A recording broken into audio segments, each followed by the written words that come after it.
তুরস্ক বাণিজ্য বন্ধ করায় আগামী কয়েকদিনের মধ্যেই ইসরায়েলে খাদ্যপণ্য, ঘরবাড়ি সহ অন্যান্য জিনিসপত্রের দাম বেড়ে যাবে।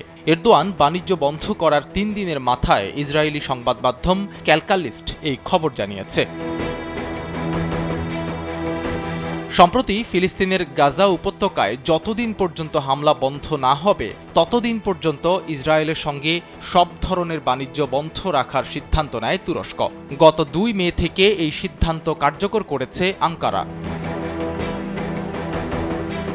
তুরস্ক বাণিজ্য বন্ধ করার ৩ দিনের মাথায় ইসরায়েলি সংবাদ মাধ্যম ক্যালকালিস্ট জানিয়েছে, তুরস্কের এই বাণিজ্য বয়কটের প্রভাব আগামী কয়েকদিনের মধ্যেই পড়া শুরু হবে।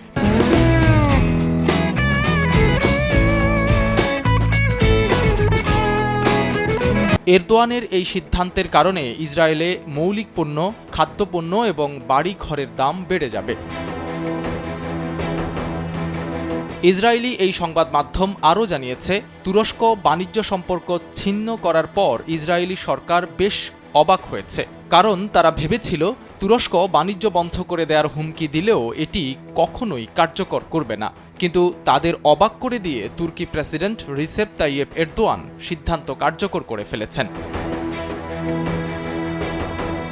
সংবাদ মাধ্যমটির প্রতিবেদনে বলা হয়েছে, তুরস্কের বিকল্প বের করতে ইসরায়েলের লম্বা সময়ের প্রয়োজন হবে, সঙ্গে নতুন করে চুক্তিও করতে হবে।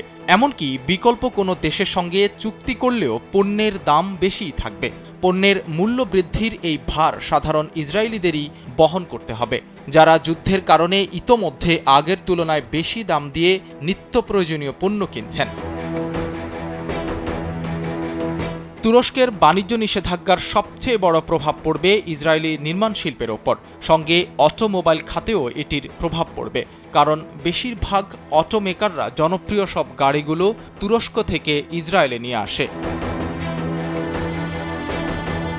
এই অবস্থায় ইসরায়েলের প্রধানমন্ত্রী বেনিয়ামিন নেতানিয়াহুর বিরুদ্ধে বিক্ষোভে নেমেছেন দেশটির হাজার হাজার মানুষ। শনিবার রাতে তেল আবিবের বিভিন্ন সড়কে জড়ো হয়েছেন বিক্ষোভকারীরা। তারা নেতানিয়াহু ও সরকার বিরোধী বিক্ষোভ করেন। এছাড়া জিম্মিদের মুক্ত করতে ফিলিস্তিনি সশস্ত্র গোষ্ঠী হামাসের সঙ্গে চুক্তি করারও দাবি জানান তারা। তেল আবিব ছাড়াও জেরুজালেমে নেতানিয়াহু বিরোধী বিক্ষোভ হয়েছে। জেরুজালেমে বিক্ষোভকারীদের সঙ্গে আইনশৃঙ্খলা রক্ষাকারী বাহিনীর সংঘর্ষ হয়। এ সময় তারা প্যারিস স্কয়ারে জড়ো হয়েছেন। বিক্ষোভকারীরা তেল আবিবের বিভিন্ন সড়ক আটকে দিয়েছিল। সাইদ রহমান, কালবেলা ডেস্ক।